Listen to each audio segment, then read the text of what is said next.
Hey there, welcome to our YouTube video.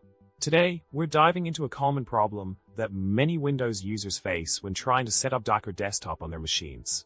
The issue arises from the clash between VMware Workstation Pro and Hyper-V requirements, making it tricky to run Linux containers without Hyper-V enabled on a Windows client. Let's see how we can tackle this problem together. In the proposed solution, we learned that Docker Desktop relies on Hyper-V for running Linux containers on Windows. This limitation stems from the need for a WSL 2 environment, which in turn requires Hyper-V. Without Hyper-V, Docker Desktop won't be able to function properly for hosting containers.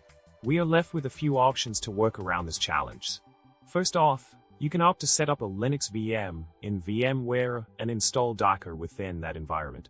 This approach is not only straightforward, but also provides a great opportunity for learning. Alternatively, you could venture into setting up a Windows VM in VMware with nested virtualization support enabled.